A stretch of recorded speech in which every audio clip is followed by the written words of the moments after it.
Wherever you may be and however you may be listening, live in Los Angeles, iHeartRadio, Fox Sports Radio, and FS1. Jamie Maggio is joining me today, and for Joy Taylor, Seth Joyner in 5 minutes. I'm getting all over Seth Joyner and his cocky, talkative Philadelphia Eagles. Yep. Good to have you in.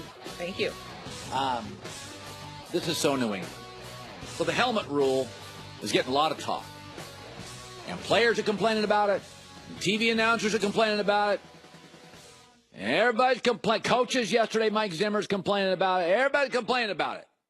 Except Bill Belichick. Bill Belichick says, well, it's no big deal. Here's Bill Belichick. It's not a change for us, not a change for our coaching staff. We've never taught that. We've never taught tackling with the crown of our helmet, putting our head down and, leading our body forward in that type of position. I don't think fundamentally that's a good position to be in. It's not effective, and there's a lot of things that can go wrong besides getting hurt, and that's an important one.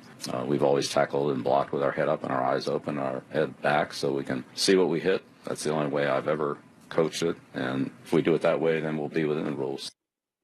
He's a step ahead every time. There was an amazing moment last year when they beat the Steelers, and Jesse James for the Steelers caught a ball and extended into the end zone. And even though I hated the call, I understood the call. They took the touchdown away. After the game, New England players said, and this is so New England, we've always been taught not to extend after a catch because that's where the fumbles happen. New England has Jesse James. They win that game. Pittsburgh should have been in the Super Bowl. New England players said, yeah, we're taught that you don't ever extend because the numbers show that's where the fumbles happen. Even on the catch rule, everybody complained about it, and New England was a step ahead. Remember a few years ago, the NFL had to ban the move. They did that play against the Baltimore Ravens. They called it the genius formation, which was absolutely legal. They were a step ahead, and the league had to have meetings because it wasn't illegal. They put a player as a receiver. It's legal to do it. They were ahead of the league and the officiating crews.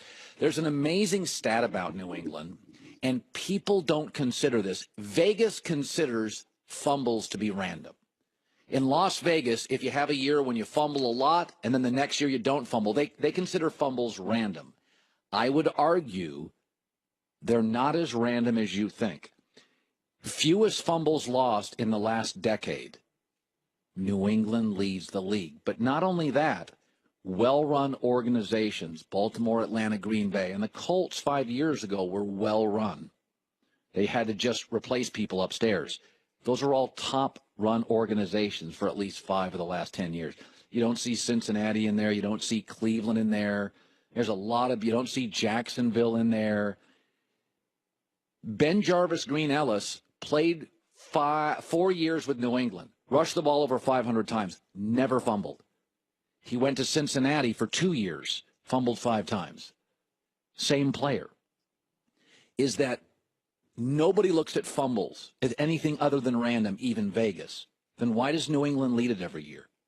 Then why are teams like the Packers, who haven't always had great running games, Baltimore, Indianapolis 5 years ago, very well run.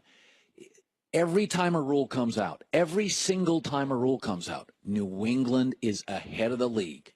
Everybody's freaking out about the helmet rule. Belichick's like, no, this is what we've taught forever. There's nothing about this rule that will ever get us in trouble. We will not be penalized for it. This is what we do. They're just smarter than other people. I mean, they just are. With that, Philadelphia wins a Super Bowl. And I swear to God, billboards, yap, book. Their coach now has a new book. Have Belichick got any books? With that former Eagle great, 3-time Pro Bowler, Super Bowl champ Seth Joyner, the voice of Philadelphia.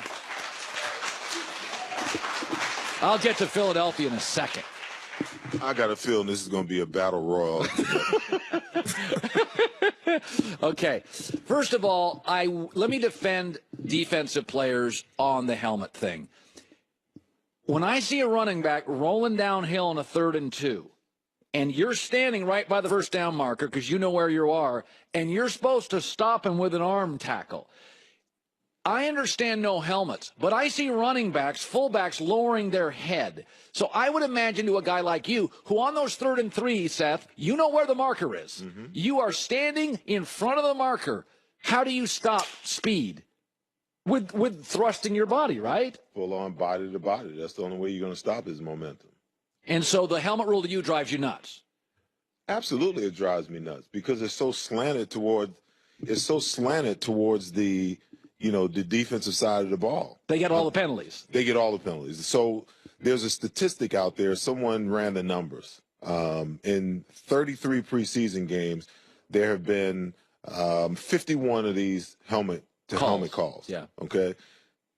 48 of them have been on the defense. So, or 43, one of those numbers. So I'm like, that makes no sense. And I'd be hard pressed for someone to find and show me where it's been called on the offensive side of the ball. I don't remember why. Because I've been watching preseason games all preseason. I have not seen one of those calls on the offensive side of the ball. But every single time you see a running back, when he's finishing a play, he's trying to lower his center of gravity. Yeah. And he lowers his head to run over the defensive player. And when the defensive player lowers his center of gravity and his head goes down below, he's the one that gets penalized for striking with the helmet. So I got to talk about this. Like, I'm a big believer. NBA is a star sport. I mean, LeBron talks every 15 minutes, Kevin Durant. But that's the league, and I love the NBA. Mm-hmm. Iverson had a brand that was bigger than his team. LeBron's had a brand that's bigger than his team.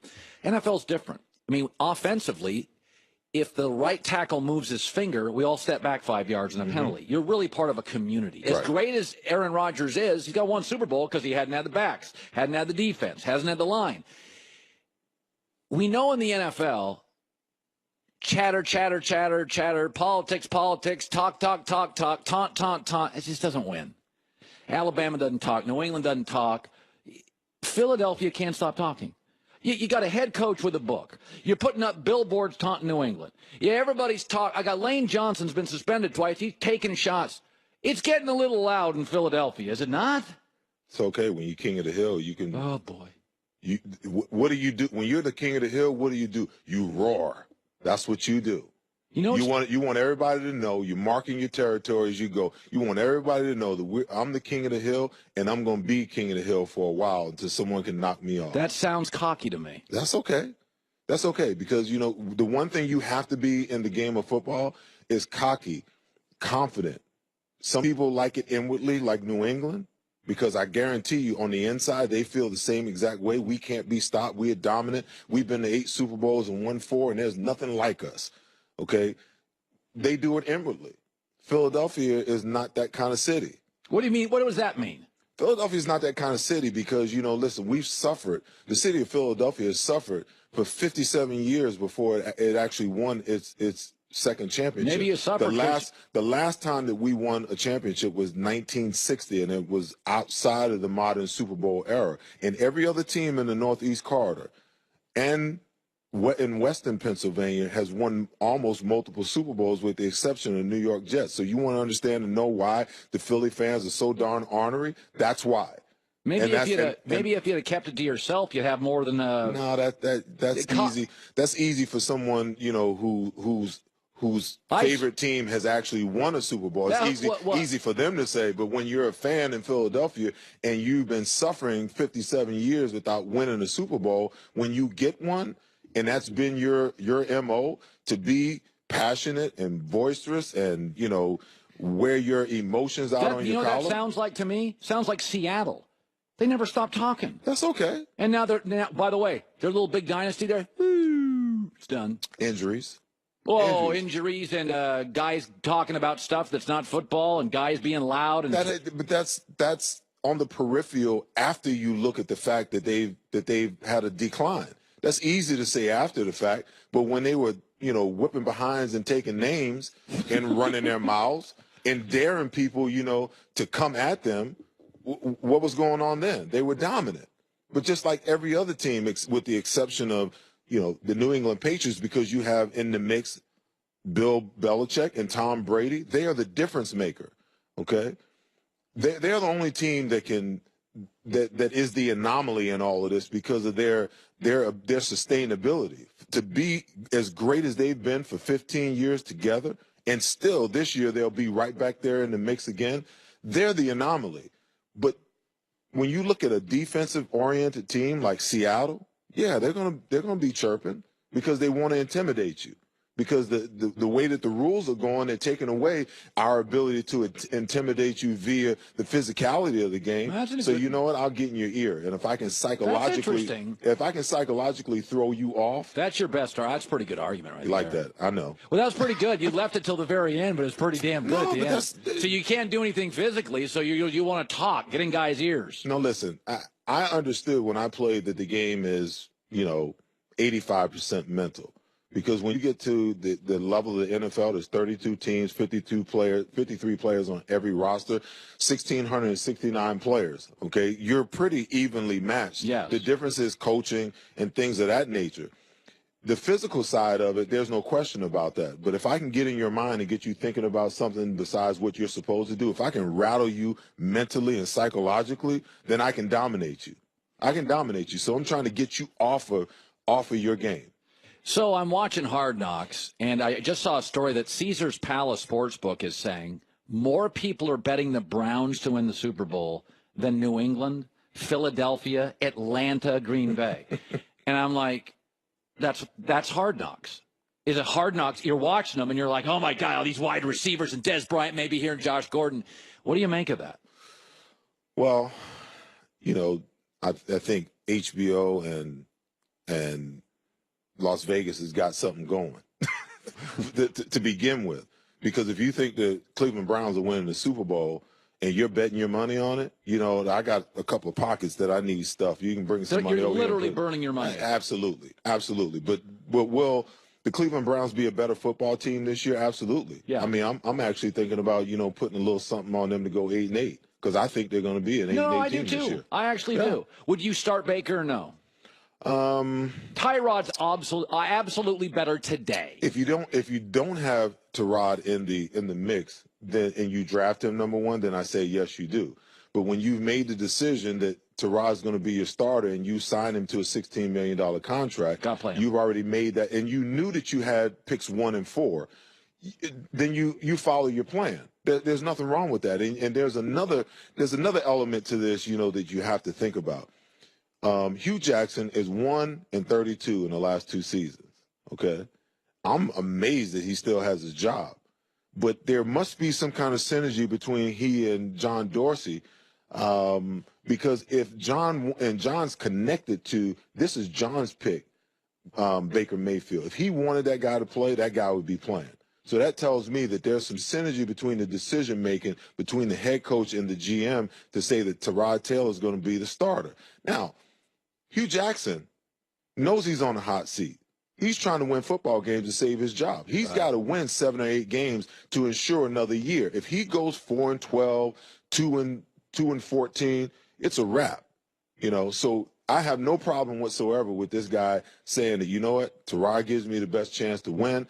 I'm going to play him. We're going to redshirt Baker this year and see where it goes from there. Give ourselves an extra year, not only for Baker to grow, but for us to improve the team so that now we can get into a position where we can really, really be competitive. You know who's on my show Friday? Who is that? Doug Peterson. Good.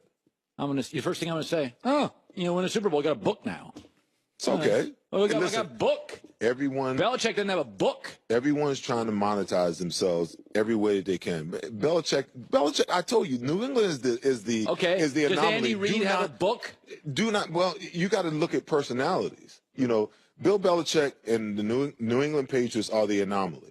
Andy Reid hadn't won a Super Bowl, so what book is he going to write that anybody wants to read? Come on. Okay? He's an excellent coach. He is a good coach. But he can't win the big game. Oh, get out of here. That's like saying, how many Super Bowls you have? 5 NFC. Seth couldn't win the big game. You're a Pro Bowler. That's okay. And my point is, people are drawn to winners. Okay? Andy Reid's won 64% of his games. Endorsable products draw people who win. Okay, the reason why Doug Peterson has this book is because he's the head coach of the reigning Super Bowl champions. Okay, it doesn't matter how many games somebody else won. It's like going into a season. All 32 teams at the beginning of the year think that they believe that they have an opportunity to win the Super Bowl. When you get to February, there's only one team that walks away as Super Bowl victor. The other 31, you know what? That season was a wash. It was a loss. I don't care if you went 16-0 like the Patriots did. When you lose the Super Bowl, the rest of the season is a wash. It doesn't mean anything. You know what Belichick did in the offseason? Watch game film. Here was Doug Peterson, Goulet. Dear readers, chapter 4 of my amazing career. So Bill Belichick his entire career has been a defensive-minded coach. Okay. Yeah. If I got 41 points hung on me in the Super Bowl, I'd watch some film too. Yeah, that's a good way to close. Seth Joyner, good seeing you, bud. Buy, sell, or hold is right around the corner. We talk about Simply Safe home security all the time. It's a great security system, fantastic protection, same price since it was introduced, like 4 years ago? We've known them for a long time. Over 2 million people are using Simply Safe. Fires, leaks, burst pipes, intruders, you get protection. That won't turn the system off. Power outages, down Wi-Fi. Even if a burglar smashed your keypad, Simply Safe still works. It's incredibly intuitive. Takes just minutes to get up. There are no contracts, never have been. There are no hidden fees. $14.99 a month. CNET, The Wire Cutter, PC Mag, all named Simply Safe, is their top pick for home security.